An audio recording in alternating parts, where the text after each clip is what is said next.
대한민국 국민이라는 것. 동남아 곳곳에서 정체를 알 수 없는 범죄 조직들이 활개를 치던 그 무렵, 캄보디아의 한 도시에서 상상조차 할 수 없는 일이 벌어졌습니다. 납치, 감금, 협박. 그러나 아무도 움직이지 않았습니다. 국제기구도 주변국 정부도 침묵할 수밖에 없었지요. 여러분, 그런데 말입니다. 그중 단 한 명의 국적이 대한민국으로 확인되는 순간 상황은 완전히 달라졌습니다. 세계 언론이 일제히 방향을 틀었고 침묵하던 정부들이 일제히 목소리를 냈습니다. 그 나라의 국기를 건드리면 우린 끝이다.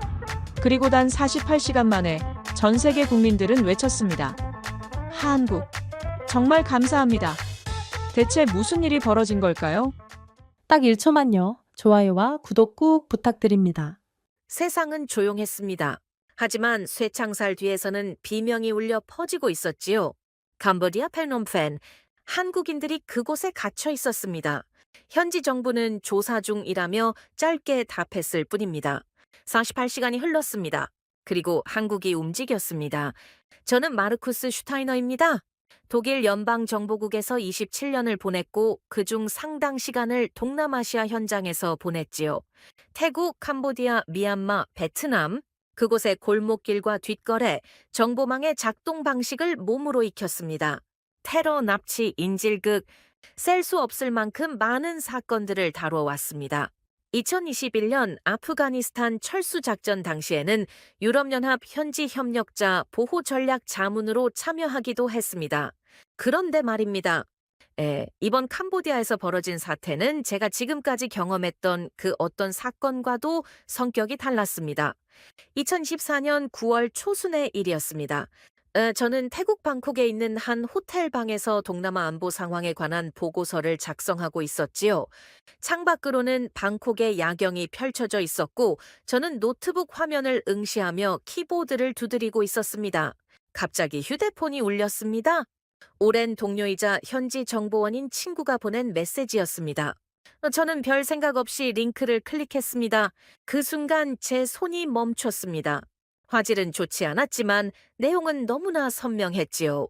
어두컴컴한 방 안 녹슨 쇠창살이 보였고 그 뒤에서 한 청년이 카메라를 향해 절규하고 있었습니다. 제발 살려주세요. 저는 한국인입니다. 여긴 캄보디아 어딘가예요? 목소리는 떨리고 있었고 눈에는 공포와 절망이 가득했습니다. 20대 초반으로 보이는 젊은 청년이었지요. 손은 창살을 꽉 움켜쥐고 있었고 그 손마디는 하얗게 질려 있었습니다. 영상의 길이는 고작 23초였습니다. 하지만 그 짧은 23초가 모든 것을 말해주고 있었지요. 이건 단순한 실종 사건이 아니었습니다. 명백히 조직적이고 계획적인 납치였습니다. 그것도 한두 명이 아니라 대규모로 진행되고 있다는 정황이 역력했습니다. 저는 즉시 제가 가지고 있는 모든 현지 네트워크에 연락을 취했습니다. 태국, 미얀마, 캄보디아에 있는 정보원들과 접촉했지요. BND 시절에 구축해둔 인맥들을 총동원했습니다. 그렇게 들어온 정보는 제 예상을 훨씬 뛰어넘는 충격적인 내용이었습니다. 한국인 유학생들과 취업 준비생들이 최근 몇 주 사이에 연이어 실종되고 있었습니다. 캄보디아 프놈펜 외곽에 있는 한 건물에 집단으로 감금되어 있다는 첩보가 들어왔지요. 범죄 조직은 중국계 폭력 조직이었습니다. 이들은 해외 취업 고수익 일자리라는 미끼로 젊은이들을 유인했습니다. 현지에 도착하면 여권을 강제로 빼앗고 건물에 감금한 뒤 보이스피싱 범죄 조직원으로 일하도록 강요했습니다. 거부하는 사람들에게는 가차 없는 폭행이 이어졌지요. SNS에는 그 이후로도 영상들이 계속해서 올라왔습니다. 도와주세요, 한국 정부. 제발요. 부모님, 저 여기 갇혀 있어요. 나가고 싶어요? 절규하는 목소리들이 하나둘씩 세상에 알려지기 시작했습니다. 영상을 본 사람들은 분노했고 가족들은 절망했지요. 그런데 말입니다. 정작 현지 정부는 전혀 움직이지 않았습니다. 캄보디아 경찰은 현재 조사 중에 있다. 신중하게 접근하고 있다는 말만 되풀이할 뿐이었지요. 태국과 미얀마 정부도 크게 다르지 않았습니다. 영사보호에는 한계가 있다. 국가 간 협력이 필요한 사안이다 라며 책임을 회피했습니다. 국제기구는 어땠을까요? 안타깝게도 그들도 침묵했습니다. 유엔이나 인터폴 같은 국제기구에서도 즉각적인 대응은 나오지 않았지요. 국가 간 외교적 협력 절차가 필요하다는 원론적인 답변만 돌아왔을 뿐입니다. 저는 그 순간 분석가로서의 본능으로 느꼈습니다. 이건 단순한 사건이 아니라 동남아 전역을 뒤흔들 폭풍의 전조라고요. 중국계 범죄 조직의 세력이 이미 이 지역 깊숙이 뿌리를 내렸다는 명백한 증거였습니다. 그리고 그 누구도 이들을 건드릴 용기나 의지가 없었지요. 왜냐고요? 복잡한 외교 관계와 경제적 이해 관계가 얽혀 있었기 때문입니다. 48시간이 흘렀습니다. 피해자 가족들은 각국 대사관 앞에서 절규했습니다. 우리 아이를 제발 구해주세요. 정부는 대체 뭐 하고 있는 겁니까? 한국 내 SNS는 분노로 들끓었고 여론은 들불처럼 번져나갔습니다. 바로 그때였습니다. 2014년 9월 3일 밤 11시 모든 언론이 잠잠해지고 사람들이 잠자리에 들 무렵이었지요. 제 휴대폰 화면에 속보 알림 하나가 떴습니다. 저는 그 짧은 한 줄을 보고 눈을 의심했습니다. 한국 정부 캄보디아의 특수대응팀 긴급 파견 결정. 저는 화면을 2번, 3번 확인했습니다. 특수대응팀이라고요? 일반적인 외교 채널을 통한 협의도 아니고 영사협력 차원의 논의도 아니었습니다. 특수대응팀이라는 단어가 명확하게 박혀 있었습니다. 곧이어 각종 언론사에서 추가 보도가 쏟아지기 시작했습니다. 외교부, 경찰청, 국정원, 법무부, 한국 정부의 모든 핵심 부처가 동시다발적으로 움직이고 있었습니다. 합동 태스크포스가 긴급 구성됐고 각 부처 고위급 인사들이 소집됐지요. 그들의 목표는 단 하나, 명확했습니다. 국민을 구출한다? 저는 그 순간 솔직히 의아했습니다. 한국이 정말로 이런 복잡하고 위험한 현장 상황을 제대로 감당할 수 있을까? 캄보디아는 외교적으로 상당히 민감한 지역이었습니다. 중국의 영향력이 압도적으로 강한 곳이었고 자칫 잘못 건드리면 국제적 마찰로 번질 수 있는 위험한 상황이었지요. 게다가 범죄 조직은 중국계 폭력 그룹이었습니다.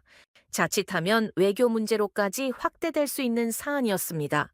그런데 한국은 멈추지 않았습니다. 놀랍게도 24시간도 차에 지나지 않아서 대응팀이 출국했습니다. 김재환 외교부 차관이 직접 팀을 이끌었고 박성주 수사본부장도 함께 동행했지요. 국정원 요원들까지 포함된 국가급 태스크포스였습니다. 이건 단순한 외교 방문이 아니었습니다. 작전이었습니다. 군사작전처럼 치밀하고 신속한 움직임이었지요.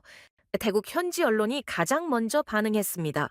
한국 전례 없는 초고속 대응 보여 사건 발생 48시간 만에 특수팀 파견, 아시아 외교사의 유례없는 일, 방콕의 한 유명 뉴스 앵커가 생방송에서 외쳤습니다. 한국의 지도자는 참지 않았습니다. 이것이 진짜 리더십입니다. SNS는 그야말로 폭발했습니다. 대한민국 작전 시작, 한국이 움직인다. 이게 진짜 국가다. 네, 이런 해시태그들이 실시간 트렌드 1위에 올랐습니다. 아시아 전역에서 환호와 응원의 메시지가 쏟아졌습니다.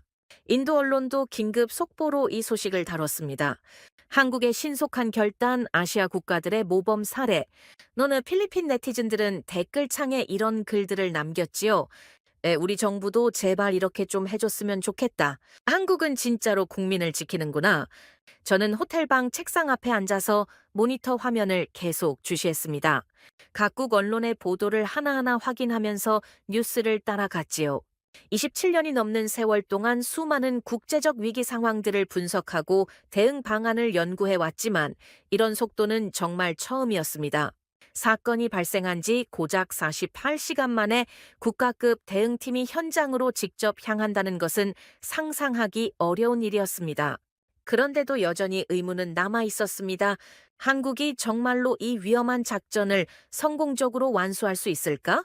캄보디아 정부의 협조를 제대로 받아낼 수 있을까? 중국계 범죄 조직과 정면으로 맞설 수 있을까? 저는 냉정한 분석가였습니다. 감정보다는 데이터와 현실을 우선시하는 게 제 본능이었지요. 그래서 솔직히 이렇게 생각했습니다. 작전이라니, 한국이 과연 이런 복잡한 일을 제대로 감당할 수 있을까? 그러나 말입니다. 곧 제 모든 판단이 완전히 틀렸다는 사실을 깨닫게 됩니다. 한국 대응팀이 캄보디아 프놈펜에 도착한 건 그 다음 날 이른 아침이었습니다. 저는 방콕에서 실시간으로 현지 상황을 모니터링하고 있었지요. 프놈펜 공항에는 이미 각국 언론사 기자들이 몰려들어 있었습니다. 태국, 베트남, 말레이시아, 심지어 인도 언론까지 취재진을 급파했습니다. 모두가 같은 질문을 던지고 있었습니다. 한국은 과연 무엇을 할 것인가? 김재환 외교부 차관이 가장 먼저 게이트를 나왔습니다. 키가 크고 단정한 인상의 50대 중반 남성이었지요. 그의 뒤로 박성주 수사본부장과 국정원 요원들이 일렬로 따라 나왔습니다. 그들의 표정은 굳어 있었고 눈빛은 날카로웠습니다. 마치 전장에 투입되는 특수부대원들 같았습니다. 현지 기자들이 마이크를 들이밀며 질문을 쏟아냈습니다. 차관님, 캄보디아 정부와의 협의는 진행됐습니까? 구체적인 구출 계획이 있습니까? 중국 측의 반발은 어떻게 대응하실 겁니까? 김재환 차관은 잠시 멈춰 섰습니다. 카메라 플래시가 터지는 가운데 그는 침착하게 입을 열었지요. 우리는 한 가지 목적만을 가지고 왔습니다. 우리 국민을 안전하게 집으로 데려가는 것입니다. 그 말을 끝으로 그는 더 이상 질문에 답하지 않았습니다. 대신 단호한 걸음으로 공항을 빠져나갔지요. 저는 그 장면을 생중계 영상으로 지켜보고 있었습니다. 화면 너머로도 느껴지는 강렬한 결의였습니다. 이들은 협상을 하러 온 게 아니었습니다. 행동하기 위해 온 것이었지요. 프놈펜에 도착한 한국 대응팀은 곧바로 움직이기 시작했습니다. 가장 먼저 한국 대사관 내 긴급 지원 데스크를 설치했습니다. 24시간 운영체제로 전환됐고 통신망과 의료팀, 법률 자문까지 즉각 투입됐습니다. 이건 일반적인 영사 업무 차원이 아니었습니다. 거의 군사 작전 수준의 대응 시스템이었지요. 현지 정보원을 통해 들어온 소식은 더욱 놀라웠습니다. 한국 팀은 도착한 지 불과 6시간 만에 캄보디아 경찰청과 첫 회동을 가졌습니다. 일반적인 외교 절차라면 최소 며칠은 걸리는 일이었지요. 하지만 한국은 기다리지 않았습니다. 직접 찾아가서 테이블에 앉았습니다. 회의는 3시간 동안 이어졌습니다. 나중에 들은 이야기지만 김재환 차관은 캄보디아 측에 명확한 메시지를 전달했다고 합니다. 우리는 협조를 요청하러 온 게 아닙니다. 함께 문제를 해결하자고 온 겁니다. 외교적 수사가 아니라 직설적인 표현이었지요. 그런데 캄보디아 정부의 반응은 싸늘했습니다. 회의가 끝난 직후 캄보디아 내무부 대변인이 기자회견을 열었습니다. 한국 측의 일방적인 행동은 우리 주권을 침해하는 것으로 보입니다. 캄보디아는 범죄 국가가 아닙니다. 우리에게도 자존심이 있습니다. 훈센 전 총리 측 인사들까지 나서서 한국을 비난하기 시작했습니다. 현지 언론 일부도 캄보디아 정부의 입장을 따랐습니다. 한국의 과잉 대응 외교적 결례, 캄보디아 경찰 능력 무시하는 처사, 이런 제목의 기사들이 쏟아졌지요. 저는 그 보도들을 보면서 고개를 저었습니다. 전형적인 책임 회피였습니다. 자국민이 범죄에 노출됐는데도 제대로 대응하지 못한 정부가 오히려 피해국을 비난하는 상황이었습니다. 그런데 말입니다. 정작 캄보디아 국민들의 반응은 정부와 완전히 달랐습니다. 프놈펜 시내 곳곳에서 캄보디아 시민들이 한국 대사관 앞에 모이기 시작했습니다. 손에는 응원 피켓을 들고 있었습니다. 한국 감사합니다. 정의를 위해 싸워주세요. 심지어 캄보디아 청년들이 태극기를 흔들며 한국 팀을 응원했습니다. 태국 언론은 이 장면을 대서특필했습니다. 캄보디아 시민들 자국 정부 아닌 한국 지지, 한국의 정의로운 행동에 동남아 시민 감동, 방콕의 한 시사 프로그램 진행자는 이렇게 말했지요. 한국은 외교가 아니라 행동으로 말하고 있습니다. 이게 진짜 국가의 모습입니다. 인도 주요 일간지도 한 면에 이 소식을 실었습니다. 한국의 외교는 총보다 빠르다. 그들의 움직임은 작전이고 그들의 동기는 사랑이다. 국제 여론은 점점 한국 쪽으로 기울고 있었습니다. 하지만 현장 상황은 여전히 긴박했습니다. 한국 대응팀 내부에서도 의견이 갈렸다는 소식이 들렸습니다. 외교 라인은 신중한 협상을 강조했고 수사 라인은 즉각적인 행동을 주장했습니다. 박성주 본부장은 회의 중에 이렇게 말했다고 합니다. 우리가 여기서 멈추면 우리 국민은 또다시 갇히게 됩니다. 지금 움직여야 합니다. 저는 이 대화 내용을 현지 정보원을 통해 전해 들었습니다. 그 순간 저는 느꼈지요. 이건 단순한 외교 업무 차원의 대응이 아니라는 것을요. 신념의 싸움이었습니다. 국민을 지켜야 한다는 그 하나의 신념을 위한 싸움이었습니다. 다음 날 오후 방콕 수완나품 국제공항이었습니다. 저는 마침 다른 일정 때문에 공항 라운지에 있었지요. 그때 우연히 한국 대응팀 일부가 추가 인력을 마중하러 나온 모습을 목격했습니다. 그들의 걸음은 묵직했습니다. 말 한마디 없었지만 눈빛만으로도 그들의 결의가 느껴졌지요. 군인처럼 단호하고 흔들림 없는 시선이었습니다. 공항 로비 전체가 순간 정적에 잠긴 것처럼 느껴졌습니다. 지나가던 여행객들이 걸음을 멈추고 그들을 쳐다봤습니다. 저는 그 순간 뭔가를 강하게 느꼈습니다.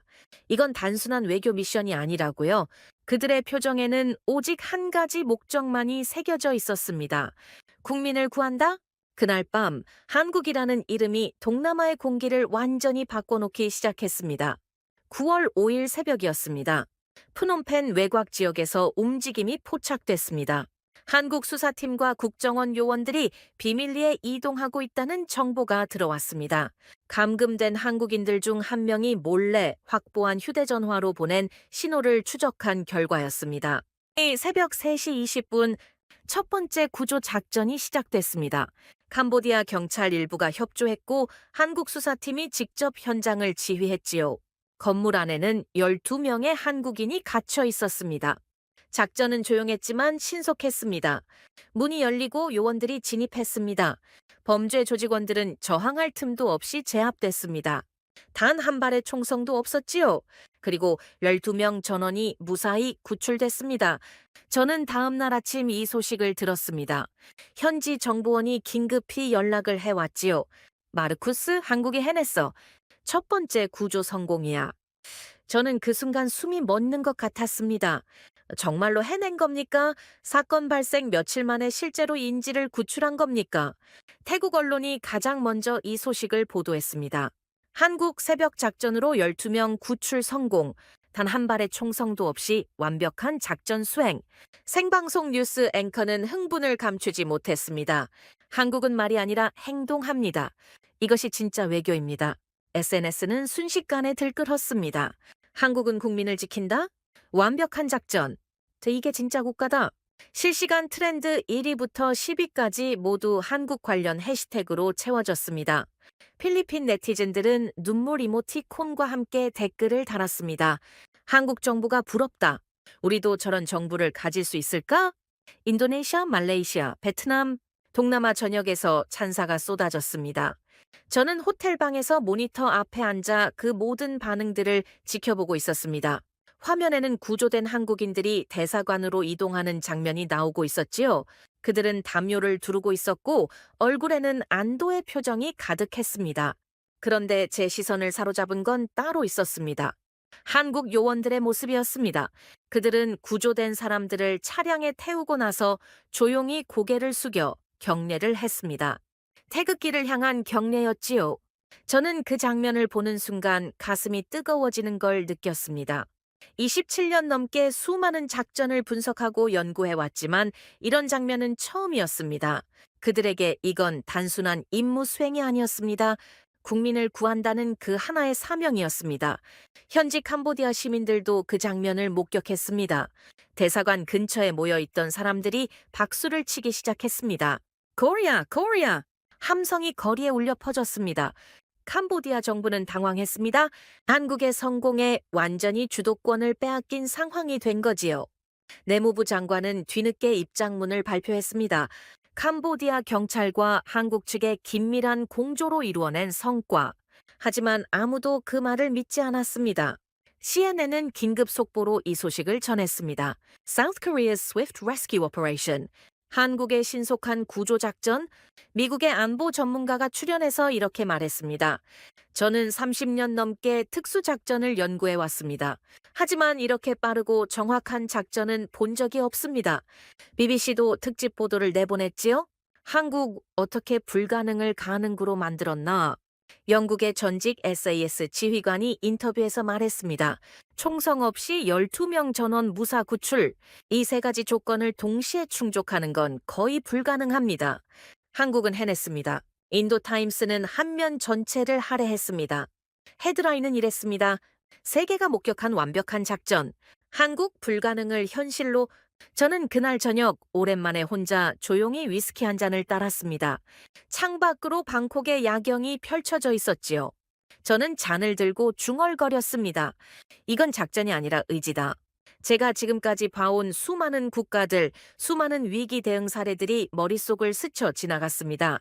미국, 영국, 프랑스, 러시아, 강대국이라 불리는 나라들의 작전들을 분석해왔지요. 하지만 이렇게 순수하게 국민만을 위해 움직이는 모습은 보지 못했습니다. 국가의 힘이란 무엇일까요?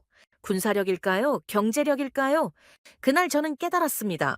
근데 진짜 국가의 힘은 국민을 향한 결심에서 나온다는 것을요. 한국 대응팀은 멈추지 않았습니다. 첫 번째 구조가 성공한 직후 곧바로 두 번째 작전 준비에 들어갔습니다. 아직도 프놈펜과 시아누크빌 지역에 감금된 한국인들이 남아 있었습니다. 김재환 차관은 기자들 앞에서 단호하게 선언했지요. 우리는 단 한 명도 포기하지 않을 것입니다. 그 말은 단순한 외교적 수사가 아니었습니다. 약속이었고 선언이었습니다.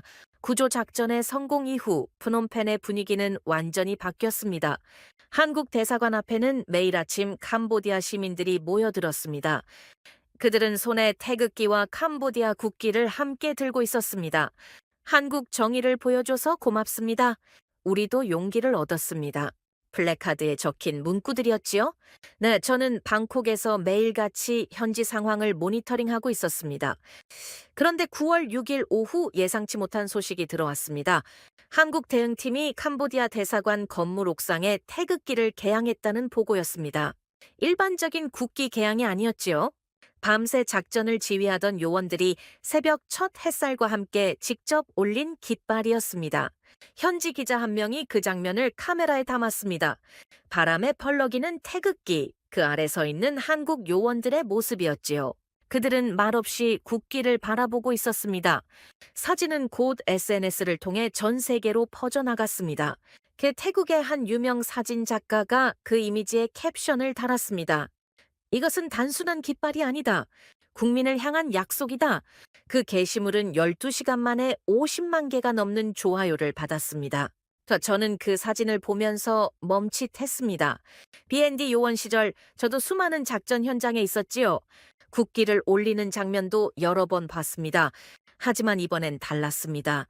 그 깃발 속에는 승리의 의미가 아니라 사명의 무게가 담겨 있었습니다. 같은 날 오후 한국 정부는 또 다른 조치를 발표했습니다. 긴급 보호센터를 푸놈펜 시내 중심계에 추가 설치한다는 내용이었습니다. 24시간 운영되며 의료진과 심리상담사, 법률 전문가까지 상주한다고 했습니다. 이건 더 이상 일시적인 대응이 아니었지요. 시스템을 구축하고 있었습니다. 네, 캄보디아 정부는 이번에도 불편한 기색을 보였습니다. 외교부 대변인이 성명을 발표했습니다. 한국 측이 우리와 충분한 협의 없이 일방적으로 시설을 확대하고 있다. 이는 주권 침해 소지가 있다. 하지만 이번에는 캄보디아 언론조차 정부 편을 들지 않았습니다. 프놈펜의 주요 일간지 한 곳이 사설을 실었습니다. 제목은 이랬지요. 우리가 하지 못한 일을 한국이 하고 있다.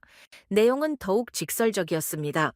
캄보디아 정부는 자국민조차 제대로 보호하지 못하면서 타국의 국민 보호 노력을 비난하고 있다. 부끄러운 일이다.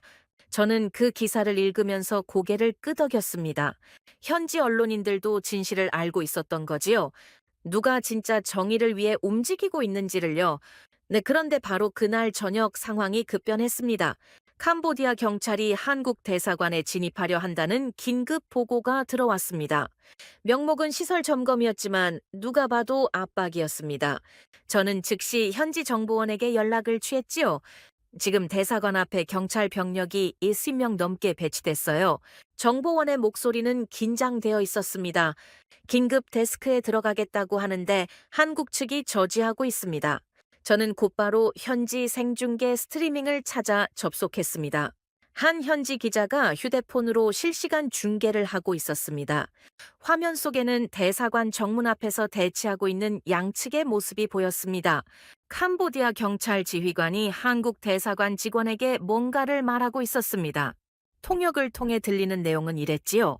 우리는 법에 따라 시설 점검을 해야 합니다. 협조해 주십시오.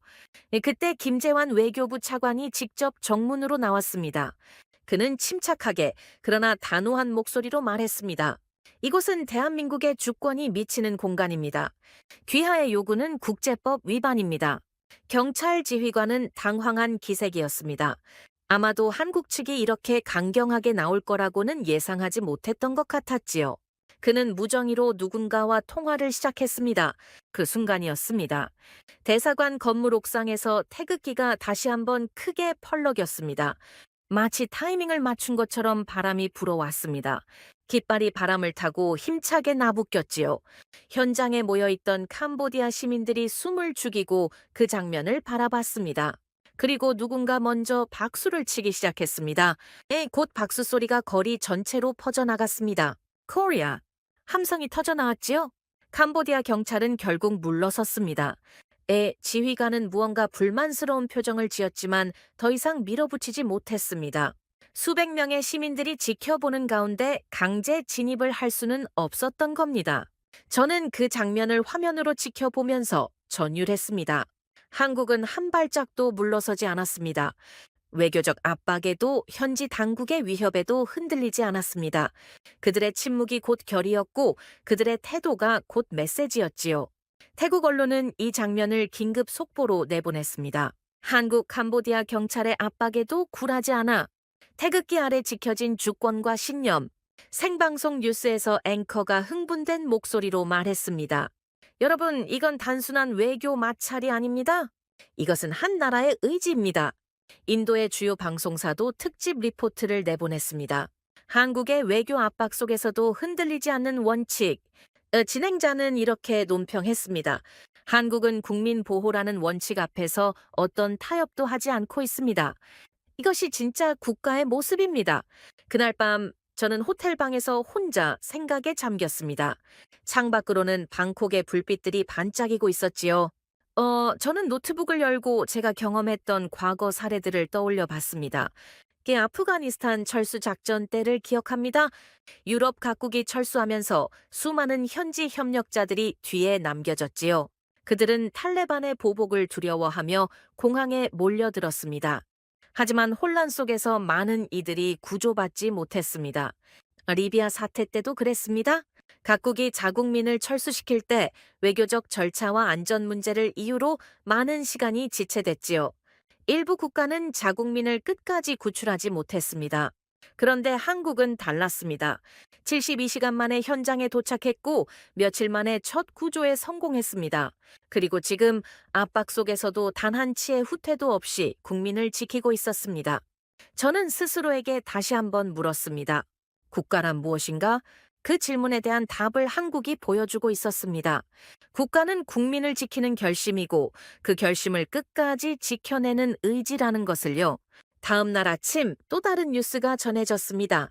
한국 정부가 특수수사관 한 명을 추가로 캄보디아에 파견한다는 내용이었습니다. 이름은 이진학 형사였습니다. 국내에서 어금니 아빠 사건을 해결한 것으로 유명한 베테랑 수사관이었지요. 저는 그 이름을 듣고 깜짝 놀랐습니다. 이진학 형사는 한국에서도 전설적인 인물이었습니다. 어려운 사건을 끝까지 추적해서 해결하는 집념으로 유명했지요. 그런 인물을 이 사건에 투입한다는 건 한국 정부의 의지를 명확하게 보여주는 조치였습니다. 이진학 형사가 푸놈펜에 도착한 건 바로 그날 저녁이었습니다. 공항에 나온 기자들 앞에서 그는 짧게 말했습니다. 이번엔 우리 국민입니다. 제가 끝을 보겠습니다. 단 한 문장이었지만 그 안에 담긴 무게는 엄청났습니다. 현지 캄보디아 경찰 내부에도 소문이 퍼졌습니다. 한국에서 유명한 형사가 왔다더라. 그 사람은 절대 포기하지 않는다던데. 긴장감이 감돌기 시작했지요. 저는 현지 정보원을 통해 이런 이야기를 들었습니다. 중국계 범죄 조직 내부에서도 동요가 일고 있다고요. 한국의 강경한 대응에 조직원들이 불안해하기 시작했다는 겁니다. 일부는 이미 도주를 준비하고 있다는 정보도 있었습니다. 그리고 9월 8일 결정적인 순간이 찾아왔습니다. 캄보디아 정부 내부에서 균열이 생기기 시작한 겁니다. 한 고위 관료가 비밀리에 한국 대사관을 찾아왔습니다. 그는 내부 문건 한 뭉치를 건넸다고 합니다. 그 문건에는 충격적인 내용이 담겨 있었습니다. 캄보디아 공무원 일부가 중국계 범죄 조직과 결탁해 있다는 증거였지요. 뇌물을 받고 범죄를 묵인했다는 기록들이었습니다. 심지어 일부 경찰 간부의 이름도 포함되어 있었습니다. 한국 측은 즉시 이 문건을 국제 언론에 공개했습니다. CNN, BBC, 알자지라 주요 외신들이 일제히 보도하기 시작했지요. 캄보디아 공무원 범죄 조직 유착 의혹, 한국 측 결정적 증거 확보, 캄보디아 국내 여론이 들끓었습니다. 시민들은 거리로 나왔습니다. 부패한 공무원을 처벌하라. 한국이 우리의 진실을 밝혀줬다. 프놈펜 중심계에서 대규모 집회가 열렸습니다. 저는 이 소식을 들으면서 감탄했습니다. 한국은 단순히 자국민만 구하는 게 아니었습니다. 캄보디아 사회의 부패 구조까지 드러내고 있었습니다. 이건 한 나라를 정화하는 폭풍이었지요. 현지 언론 한 곳이 한 면에 큰 제목을 뽑았습니다. 한국 캄보디아를 구하다. 기사 내용은 이랬습니다. 한국은 자국민을 구출하면서 동시에 캄보디아의 부패를 폭로했다. 이것이 진짜 정의다. 그날 저녁 저는 발코니에 나가 담배를 한 대 꺼냈습니다. 담배는 10년 전에 끊었지만 그날은 예외를 두고 싶었지요. 연기를 내뿜으며 저는 하늘을 올려다봤습니다. 27년 넘게 국제안보를 다뤄왔습니다. 수많은 강대국들의 작전을 분석했지요. 하지만 이렇게 순수하게 정의를 추구하는 나라는 본 적이 없었습니다. 한국은 총을 들지 않았습니다. 위협하지도 않았습니다. 그저 단호하게 흔들림 없이 국민을 지켰고 진실을 밝혔습니다. 그리고 그 과정에서 세상을 바꾸고 있었습니다. 저는 담배를 끄고 다시 방으로 들어왔습니다. 노트북을 열고 보고서에 한 줄을 추가했습니다. 대한민국은 군사력이 아니라 신념으로 싸우고 있다. 바람 속에서 펄럭이던 태극기의 이미지가 머릿속에서 떠나지 않았습니다. 그 깃발은 단순한 상징이 아니었습니다. 국민을 향한 약속이었고 정의를 향한 선언이었습니다. 내부 문건 공개 이후 캄보디아 전역이 술렁이기 시작했습니다. 프놈펜 시내 곳곳에서 시위가 벌어졌고 시민들은 정부의 책임을 물었습니다. 부패 공무원을 즉각 수사하라. 한국이 보여준 게 진짜 정의다. 손에 든 피켓에는 태극기가 그려져 있었습니다. 저는 방콕 호텔에서 이 모든 상황을 실시간으로 지켜보고 있었습니다. 현지 정보원들로부터 시시각각 보고가 올라왔지요. 캄보디아 정부 내부에서 권력 다툼이 시작됐다는 소식도 들렸습니다. 부패에 연루된 관료들이 서로를 비난하며 책임을 떠넘기고 있었습니다. 그런데 9월 9일 오후 상황이 또다시 급변했습니다. 중국 외교부가 공식 성명을 발표한 겁니다. 한국은 캄보디아 내정에 대한 간섭을 즉각 중단해야 한다.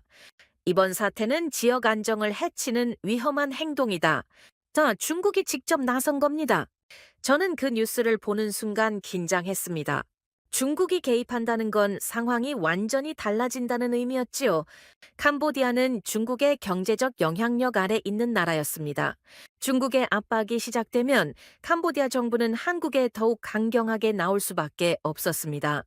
실제로 그날 저녁 캄보디아 외교부가 긴급 성명을 냈습니다. 한국 측의 일방적 행동은 양국 관계에 심각한 타격을 줄 것, 더 이상의 독단적 조치는 용납하지 않겠다. 훈센 전 총리의 측근들도 언론에 나와 한국을 비난하기 시작했습니다. 국제 언론도 이 상황을 주목했습니다. CNN은 한국, 캄보디아를 둘러싼 외교전 제목으로 특집을 내보냈지요. BBC는 동남아에서 벌어지는 새로운 외교 대결이라고 분석했습니다. 일부 서방 언론은 한국의 공격적 외교 위험한 선례라며 우려를 표하기도 했습니다. 저는 모니터 앞에 앉아 이 모든 보도들을 확인하면서 생각에 잠겼습니다. 과연 한국이 이 압박을 견딜 수 있을까? 중국의 외교적 압력, 캄보디아 정부의 반발, 일부 서방 언론의 비판, 한꺼번에 쏟아지는 이 모든 것들을 감당할 수 있을까? 제 BND 시절의 경험으로 볼 때 이런 상황에서는 대부분의 국가들이 한 발 물러섭니다. 외교적 마찰을 피하기 위해 타협점을 찾으려 하지요. 우리는 최선을 다했다는 명분을 남기고 철수하는 게 일반적인 수순이었습니다. 그런데 한국은 달랐습니다. 9월 10일 아침 한국 대통령실에서 특별 성명이 발표됐습니다. 대통령이 직접 나선 겁니다. 우리는 단 한 명의 국민도 포기하지 않을 것입니다. 어떤 외교적 압박에도 우리의 원칙은 흔들리지 않습니다. 국민의 생명과 안전이 최우선입니다. 그리고 이어진 지시가 더욱 놀라웠습니다. 필요하다면 모든 수단을 동원하라. 국방부와 외교부는 긴밀히 협조하여 국민 보호에 만전을 기하라. 이건 사실상 군사적 대응도 불사하겠다는 의미였습니다. 저는 그 성명을 읽으면서 숨이 멎는 것 같았습니다. 한국이 정말로 이 길을 끝까지 갈 작정인 겁니까? 중국과의 마찰도 감수하고 국제적 비난도 감당하면서요? 현지에서는 더욱 구체적인 움직임이 포착됐습니다. 한국 공군 수송기가 태국 우타파오 공군기지에 대기 명령을 받았다는 정보가 들어왔습니다. 만일의 사태에 대비한 긴급 철수 준비였습니다. 또한 청해부대 소속 군함 한 척이 캄보디아 인근 해역으로 이동 중이라는 소식도 있었지요. 국제사회는 긴장했습니다. 한국이 정말 군대를 움직이려는 건가? 이건 외교 분쟁을 넘어선 것 아닌가? 각국 외교계에서 우려의 목소리가 나오기 시작했습니다. 그런데 흥미로운 건 동남아 국가들의 반응이었습니다. 태국 외교부 장관이 기자회견을 열었습니다. 우리는 한국의 입장을 이해합니다. 국민을 보호하는 것은 국가의 가장 기본적인 의무입니다. 필리핀과 인도네시아도 비슷한 입장을 표명했지요. 인도 언론은 더욱 직설적이었습니다. 한국은 옳은 일을 하고 있다. 중국의 압박에 굴복하지 말아야 한다. 뉴델리의 한 석학은 칼럼에서 이렇게 썼습니다. 한국이 보여주는 것은 진짜 국가의 모습이다. 국민을 지키기 위해서라면 어떤 대가도 치르겠다는 결의다. 저는 이 모든 반응들을 종합하면서 깨달았습니다. 세계가 둘로 나뉘고 있다는 것을요. 한쪽은 외교적 안정과 기존 질서를 중시하는 쪽이었고, 다른 한쪽은 정의와 원칙을 우선시하는 쪽이었습니다. 그리고 점점 더 많은 나라들이 후자 쪽으로 기울고 있었습니다. 한국 대응팀 내부에서도 치열한 논쟁이 벌어졌다고 합니다. 외교 라인에서는 신중론이 제기됐습니다. 이 이상 밀어붙이면 중국과의 관계가 돌이킬 수 없이 악화될 수 있습니다. 국제적 고립을 자초할 수 있습니다. 하지만 수사 라인과 안보 라인은 달랐습니다. 박성주 본부장은 회의 중에 이렇게 말했다고 합니다. 우리가 여기서 물러서면 세상은 뭐라고 하겠습니까? 국민이 위험에 처했을 때 중국 눈치를 보며 포기했다고 할 겁니다. 그건 우리가 더 이상 국가가 아니라는 뜻입니다. 이진학 형사도 한마디 했지요. 네, 저는 30년 넘게 형사로 살았습니다. 범죄자 앞에서 물러선 적이 없습니다. 이번에도 마찬가지입니다. 우리 국민을 괴롭힌 놈들을 반드시 잡을 겁니다. 결국 김재환 차관이 결론을 내렸습니다. 우리는 멈추지 않습니다. 작전을 계속합니다. 저는 이 대화 내용을 현지 정보원을 통해 전해 들었습니다. 그 순간 가슴이 뜨거워지는 걸 느꼈습니다. 이건 단순한 외교 업무가 아니었습니다. 신념의 싸움이었고 국가의 정체성을 지키는 전쟁이었습니다. 9월 11일 두 번째 대규모 구조 작전이 시작됐습니다. 이번에는 캄보디아 시아누크빌 지역이 목표였습니다. 중국계 범죄 조직의 본거지로 알려진 곳이었습니다. 훨씬 더 위험한 작전이었지요. 새벽 4시 한국 수사팀과 국정원 요원들이 움직였습니다. 이번에는 캄보디아 경찰 특공대도 함께했습니다. 내부 문건 폭로 이후 캄보디아 경찰 내부에서도 변화가 일어나고 있었습니다. 부패하지 않은 젊은 경찰관들이 한국 측에 협조하기 시작한 겁니다. 작전은 긴박하게 진행됐습니다. 3층짜리 건물이었는데 1층에는 무장 경비가 있었습니다. 하지만 한국 캄보디아 합동팀은 완벽하게 준비되어 있었습니다. 비명 한 번 없이 경비들을 제압했고 2층과 3층에 갇혀 있던 18명을 모두 구출했습니다. 작전 시간은 정확히 17분이었습니다. 저는 다음 날 아침 이 소식을 듣고 전율했습니다. 17분 만에 8명 전원 구출이라고요? 이건 군사작전 수준의 정밀함이었습니다. 태국 언론이 가장 먼저 이 소식을 특종으로 내보냈습니다. 한국 또 한 번의 완벽한 작전, 단 한 명의 부상자도 없이 전원 구출 성공, 생방송 뉴스에서 앵커는 흥분을 감추지 못했지요. 이건 단순한 구조가 아닙니다. 이것은 작전입니다. 완벽한 작전입니다. CNN도 속보로 이 소식을 전했습니다. South Korea's flawless rescue operation. 한국의 흠잡을 데 없는 구조 작전. 리포터는 이렇게 논평했습니다. 한국은 외교적 압박 속에서도 멈추지 않았습니다. 그리고 다시 한번 완벽한 성공을 거뒀습니다. 인도의 주요 일간지는 한면 전체를 할애했습니다. 한국, 중국 압박에도 불구하고 두 번째 구조 성공. 기사는 이렇게 시작됐지요. 세상이 한국에게 멈추라고 했을 때 한국은 오히려 더 빠르게 움직였다. SNS는 완전히 폭발했습니다. 한국은 멈추지 않는다. 완벽한 작전? 그럼 이게 진짜 국가다. 세계 곳곳에서 실시간 트렌드 1위부터 20위까지 모두 한국 관련 해시태그였습니다. 필리핀 네티즌 한 명이 올린 게시물이 특히 인상적이었습니다. 한국 정부가 부럽다. 우리 정부는 국민이 해외에서 문제를 겪어도 조심하라는 말만 한다. 하지만 한국은 직접 와서 구한다. 이게 국가와 그냥 정부의 차이다. 그 게시물은 100만 개가 넘는 좋아요를 받았습니다. 그런데 9월 15일 가장 어려운 작전이 남아 있었습니다. 프놈펜 외곽에서 새로운 감금 장소가 발견된 겁니다. 이번에는 규모가 훨씬 컸습니다. 네, 한국인 27명을 포함해서 태국인, 베트남인까지 총 25명이 갇혀 있었습니다. 더 큰 문제는 범죄 조직이 인질들을 방패로 삼기 시작했다는 겁니다. 조직 리더가 현지 언론에 협박 메시지를 보냈습니다. 예, 경찰이나 한국 팀이 접근하면 인질들을 해칠 것이다. 우리는 무사히 빠져나갈 길만 원한다. 현장은 급격히 긴박해졌습니다. 건물은 3층짜리 콘크리트 구조물이었고 주변에는 경비들이 배치돼 있었습니다. 일반적인 방법으로는 접근이 불가능했습니다. 자칫하면 인질들이 다칠 수 있는 상황이었지요. 저는 현지 정보원을 통해 이 소식을 듣고 긴장했습니다. 이건 지금까지와는 완전히 다른 차원의 문제였습니다. 범죄 조직이 본격적으로 저항하기 시작한 겁니다. 한국 대응팀은 즉시 긴급 회의를 소집했습니다. 회의는 6시간 동안 이어졌다고 합니다. 논의는 치열했습니다.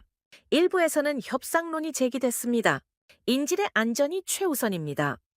범죄자들의 요구를 일부 받아들이는 게 현실적입니다. 하지만 이진학 형사는 강하게 반대했습니다. 범죄자와 협상하는 순간 우리는 집니다.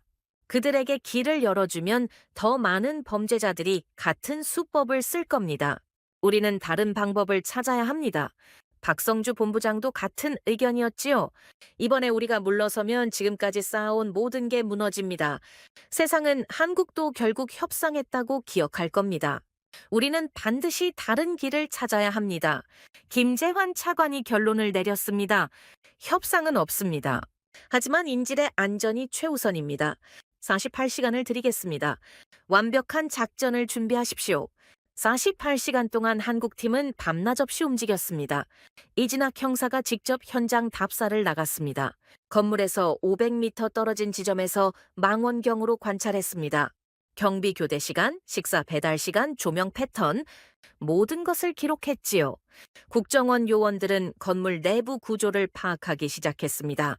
과거 건축허가 서류를 입수했고 3D 모델을 만들었습니다. 캄보디아 경찰 특공대도 합류했습니다. 젊은 대원 15명이 자원했습니다. 그들은 한국 팀과 함께 밤낮 없이 훈련했습니다. 48시간이 흐르는 동안 세상은 숨죽이고 지켜봤습니다. 국제 언론은 푸놈펜의 취재진을 대거 파견했습니다. 한국의 세 번째 작전, 과연 성공할 것인가? 사상 최대 규모 인질 구출, 긴박한 48시간, 9월 15일 새벽 4시 30분. 작전이 시작됐습니다. 한국 캄보디아 합동팀 40명이 세 방향에서 동시에 건물에 접근했습니다. 소음 없이 빛이 그림자처럼 움직였지요. 1층 경비 6명은 단 2분 만에 제압됐습니다. 비명 한 번 없었습니다. 2층으로 올라갔습니다. 복도 경비 2명이 있었지만 그들도 순식간에 무력화됐습니다. 3층, 인질들이 갇혀있는 방이었습니다. 문 앞에 무장 경비 3명이 지키고 있었습니다. 이진학 형사가 선두에 섰습니다. 신호와 함께 문이 열렸고 요원들이 동시에 진입했지요. 경비들은 저항할 틈도 없이 제압됐습니다. 단 한 발의 총성도 없었습니다. 모두 안전합니다. 한국에서 왔습니다. 이진학 형사의 목소리가 울려 퍼졌습니다. 인질들이 울음을 터뜨렸습니다. 살았어요. 우리 살았어요. 한국인들뿐만 아니라 태국인, 베트남인들도 함께 울었습니다. 작전 시간은 정확히 23분이었습니다. 사미선명 전원이 무사히 구출됐고 단 한 명의 부상자도 없었습니다.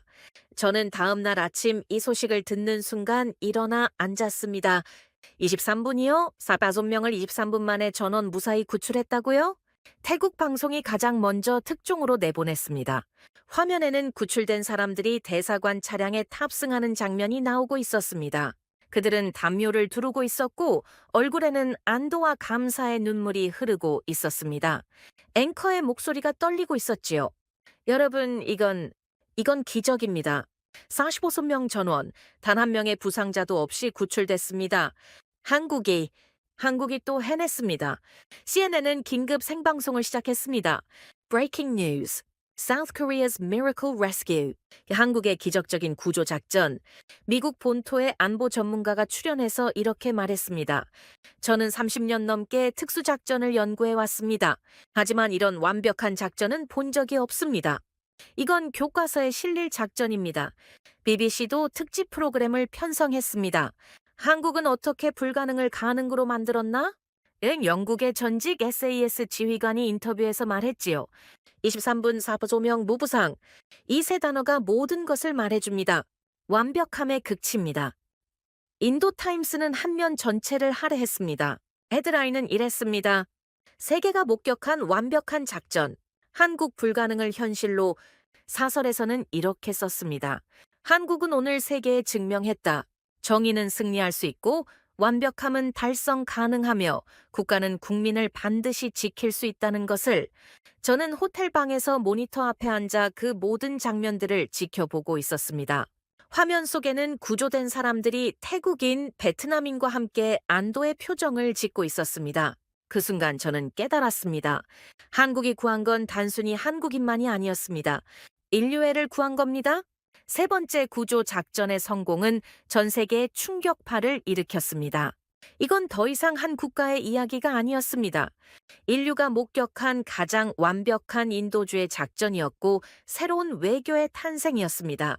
9월 16일 오전 유엔 안전보장이사회에서 긴급 회의가 소집됐습니다. 의제는 동남아시아 인신매매 및 강제 노동 문제였지만 실제로는 한국의 작전이 중심 주제였습니다. 미국 대표가 먼저 발언했습니다. 우리는 대한민국의 신속하고 효과적인 대응을 높이 평가합니다. 이는 국제사회가 본받아야 할 모범 사례입니다. 영국 대표도 동의했지요. 한국이 보여준 것은 단순한 구조 작전이 아닙니다. 이것은 국민 보호에 대한 국가의 책임을 완벽하게 이행한 사례입니다. 프랑스 대표는 한 걸음 더 나아갔습니다. 우리는 한국 모델을 연구하고 도입할 필요가 있습니다.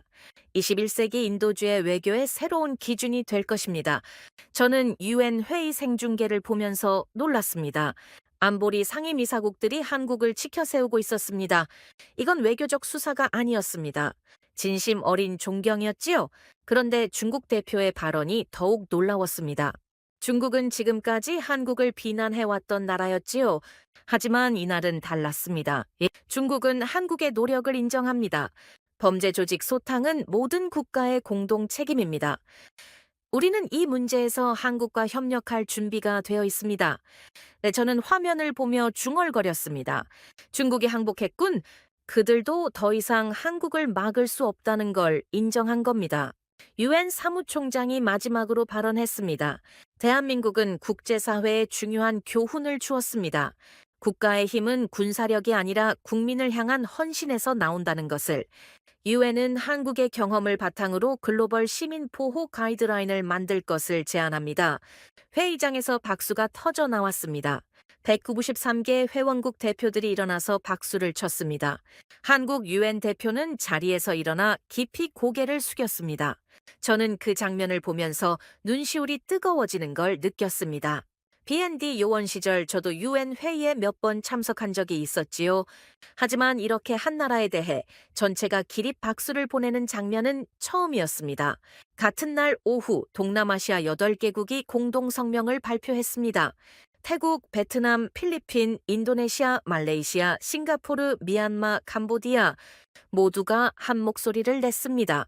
우리는 한국 인도주의 대응 모델을 공식 도입할 것을 선언합니다. 한국과 긴밀히 협력하여 자국민 보호 체계를 강화하겠습니다. 태국 총리는 특별 기자회견을 열었습니다. 한국은 우리에게 가능성을 보여줬습니다. 우리도 할 수 있다는 것을, 변화할 수 있다는 것을 보여줬습니다. 태국은 한국을 영원한 파트너로 여길 것입니다. 베트남 외교부 장관도 성명을 냈지요. 한국의 행동은 아시아의 자긍심입니다. 서구가 아닌 국가가 세계 기준을 만들어냈습니다. 필리핀에서는 더욱 극적인 일이 벌어졌습니다. 마닐라 시내 광장에 10만 명이 넘는 시민들이 모였습니다. 손에는 태극기를 들고 있었습니다. 한국처럼, 우리 정부도 한국을 배워라! 함성이 도시를 뒤흔들었지요. 인도의 반응은 더욱 뜨거웠습니다. 뉴델리, 뭄바이, 벵갈루루 주요 도시마다 한국 응원 집회가 열렸습니다. 한인도 대학생이 SNS에 올린 글이 화제가 됐습니다. 한국 인구는 5천만 명, 인도는 14억 명이다. 하지만 한국은 국민 한 명 한 명을 포기하지 않는다. 우리는 무엇을 하고 있는가? 그 게시물은 하루 만에 1천만 개의 좋아요를 받았습니다. 저는 이 모든 반응들을 모니터링하면서 깨달았습니다. 한국이 만든 건 단순한 작전 성공이 아니었습니다. 세계 시민들의 의식을 바꾸고 있었습니다. 국가는 이래야 한다는 새로운 기준을 만들어낸 거지요. 그런데 바로 그날 저녁 예상치 못한 뉴스가 터졌습니다. 중국 정부가 공식적으로 발표한 내용이었습니다. 중국은 해외 범죄 조직에 대한 전면 수사에 착수한다. 중국 국적자가 관련된 모든 인신매매, 사기 조직을 소탕할 것이다. 동남아 각국과 협력하여 범죄자를 반드시 처벌하겠다. 저는 그 뉴스를 보고 깜짝 놀랐습니다. 중국이 움직인 겁니까? 지금까지 묵인해왔던 중국계 범죄 조직을 직접 수사하겠다고요? 현지 분석가들은 한 목소리로 말했습니다. 한국의 압박 때문이다. 중국도 더 이상 버틸 수 없었다. 국제 여론이 완전히 한국 편으로 기울자 중국도 어쩔 수 없이 움직인 것이다. 10월 5일 서울에서 대규모 환영식이 열렸습니다. 구조작전에 참여했던 모든 요원들이 귀국했습니다. 인천공항에는 수만 명의 시민들이 모여 있었습니다. 태극기를 흔들며 환호했지요. 대한민국 감사합니다. 자랑스럽습니다. 함성이 공항 전체를 뒤흔들었습니다. 이진학 형사가 가장 먼저 게이트를 나왔습니다. 카메라 플래시가 터지는 가운데 그는 담담하게 말했습니다. 저는 그저 제 일을 했을 뿐입니다. 범죄자를 잡는 게 형사의 일이니까요. 하지만 그의 눈에는 뿌듯함이 가득했습니다. 박성주 본부장도 인터뷰했습니다. 우리가 증명한 건 단 하나입니다. 대한민국은 절대 국민을 포기하지 않는다는 것입니다. 이것이 우리의 정체성입니다. 네, 김재환 차관은 마지막으로 이렇게 말했지요. 우리의 작전은 끝났습니다. 하지만 우리의 약속은 계속됩니다. 대한민국 국민이라면 어디서든 우리가 지킵니다. 그날 저녁 광화문 광장에서 국민 대축제가 열렸습니다. 30만 명이 넘는 시민들이 모였습니다. 구조된 피해자들과 그 가족들도 무대에 올랐습니다. 한 청년이 마이크를 잡았습니다. 캄보디아에서 구조된 20대 남성이었지요. 저는 포기하고 있었습니다. 그의 목소리가 떨렸습니다. 하지만 한국은 저를 포기하지 않았어요. 이제 알았습니다. 제가 얼마나 대단한 나라의 국민인지. 그는 더 이상 말을 잇지 못하고 무릎을 꿇었습니다. 광장을 향해 절을 올렸습니다. 감사합니다, 대한민국. 감사합니다, 국민 여러분. 광장이 숙연해졌습니다. 그리고 곧 눈물바다가 됐지요. 30만 명이 함께 울었습니다. 기쁨의 눈물, 감동의 눈물, 자부심의 눈물. 저는 방콕 호텔 방에서 이 장면을 생중계로 보고 있었습니다. 화면 속 광장에는 태극기가 물결치듯 흔들리고 있었습니다. 저는 모니터 앞에 앉아 조용히 눈물을 닦았습니다. 다른 나라 사람인 제가 왜 우는 걸까요? 하지만 울지 않을 수가 없었습니다. 저는 오늘 인간이 얼마나 아름다울 수 있는지 봤으니까요. 10월 7일 마지막 소식이 들어왔습니다. 동남아 8개국 정상들이 서울에 모인다는 내용이었습니다. 한동남아 안보협력 정상회의였습니다. 주제는 함께 만드는 안전한 아시아였지요. 정상회의가 청와대에서 열렸습니다. 각국 정상들이 한자리에 모였습니다. 캄보디아 총리가 먼저 발언했습니다. 한국은 우리에게 희망을 줬습니다. 이제 우리는 함께 새로운 아시아를 만들어 갈 것입니다. 태국 총리도 말했지요. 한국이 보여준 리더십은 강요가 아닌 섬김의 리더십입니다. 이것이 아시아가 나아갈 길입니다. 베트남 주석은 이렇게 말했습니다. 과거 아시아는 서구를 따라갔습니다. 하지만 이제 아시아는 아시아의 길을 갑니다. 그 길을 한국이 보여줬습니다. 회의 결과 서울 선언이 채택됐습니다. 핵심 내용은 이랬지요. 우리는 국민 보호를 최우선으로 하는 새로운 협력 체계를 구축한다. 한국 모델을 기반으로 아시아형 안보 시스템을 만든다. 함께 성장하고 함께 지키며 함께 번영한다. 세계 언론은 이를 아시아의 르네상스라고 불렀습니다. 뉴욕타임스는 이렇게 썼습니다. 서양이 만든 질서가 흔들리고 있다. 동양이 만드는 새로운 질서가 시작됐다. 그 중심에 한국이 있다. 워싱턴 포스트는 더욱 직설적이었습니다. 미국은 배워야 한다. 힘이 아닌 사랑으로 세계를 이끄는 법을. 한국이 그 교과서다. 저는 이 모든 기사들을 스크랩하며 최종 보고서를 완성했습니다. 500페이지가 넘는 방대한 문서였지요. 제목은 이렇게 붙였습니다. 21세기 신국론 사랑으로 세계를 바꾼 대한민국의 기록. 보고서 마지막 장에 저는 이렇게 썼습니다. 27년 넘게 국제안보를 다뤘고 수많은 작전을 분석했다. 강대국들의 힘을 연구했고 전쟁의 논리를 공부했다. 하지만 2024년 9월 나는 모든 것을 다시 배웠다. 대한민국이라는 나라로부터. 그들은 총 한 발 쏘지 않고 승리했다. 위협하지 않고 설득했고 강요하지 않고 협력했으며 지배하지 않고 섬겼다. 그들의 무기는 사랑이었고 그들의 전략은 신념이었으며 그들의 승리는 인류애였다. 나는 이제 안다. 진짜 강국은 두려움을 주는 나라가 아니라 희망을 주는 나라라는 것을, 진짜 국력은 얼마나 많은 적을 무찌르느냐가 아니라 얼마나 많은 친구를 만드느냐에 있다는 것을, 그리고 진짜 외교는 얼마나 많이 얻느냐가 아니라 얼마나 많이 줄 수 있느냐에 달려 있다는 것을. 대한민국은 2024년 세계에 이 모든 것을 증명했다. 나는 그날 이후 한국을 작은 나라라고 부르지 않기로 했다. 한국은 작지 않다. 국토는 작을지 몰라도 그들의 마음은 세계를 품을 만큼 크다. 나는 그날 이후 내 연구 방향을 완전히 바꿨다. 더 이상 어떻게 싸워 이길 것인가를 연구하지 않는다. 대신 어떻게 사랑으로 세상을 바꿀 것인가를 연구한다. 한국이 그 길을 보여줬기 때문이다. 이 보고서는 단순한 사례 분석이 아니다. 이것은 인류의 미래를 위한 교과서다. 그리고 그 교과서의 저자는 대한민국이다. 감사합니다, 대한민국. 당신들이 세상을 더 나은 곳으로 만들었습니다. 저는 보고서를 저장하고 파일을 닫았습니다. 그리고 창밖을 바라봤지요. 방콕의 밤하늘에는 별들이 총총히 빛나고 있었습니다. 저는 조용히 일어나 발코니로 나갔습니다. 서울 방향을 바라보며 손을 들었습니다. 경례였습니다. 한 분석가가 한 나라에게 바치는 최고의 경이었습니다. 당신들은 세상을 바꿨습니다. 저는 중얼거렸습니다. 그리고 나를 바꿨습니다. 그날 밤 저는 워싱턴의 상사에게 마지막 메일을 보냈습니다. 보고서를 제출합니다. 그리고 한 가지 제안이 있습니다. 우리도 한국처럼 합시다. 아직 늦지 않았습니다. 보내기 버튼을 누르고 저는 미소를 지었습니다. 변화는 이미 시작됐습니다. 한국이 심은 씨앗이 전 세계에서 싹 트고 있었지요. 멀리 어디선가 비행기 소리가 들렸습니다. 아마도 서울로 가는 비행기였을 겁니다. 새로운 희망을 찾아 한국으로 향하는. 저는 하늘을 올려다보며 마지막으로 중얼거렸습니다. 고맙습니다, 대한민국. 당신들이 증명했습니다. 사랑이 가장 강한 무기라는 것을, 그리고 인류는 아직 희망이 있다는 것을. 그날 밤 세상은 조용히 잠들었습니다. 하지만 새로운 아침이 오고 있었습니다. 지금까지 우인스의 수진이었습니다. 오늘도 끝까지 함께 해주셔서 정말 감사합니다. 수진이랑 우인스 다음에도 함께해요. 오늘도 행복한 하루 되세요. 사랑합니다. 우인스 우리들의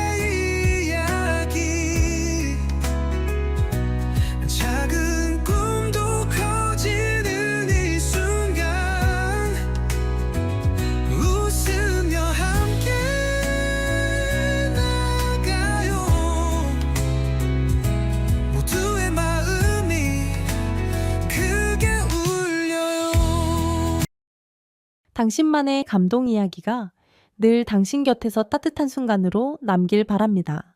다음에도 따뜻한 이야기로 다시 찾아올게요.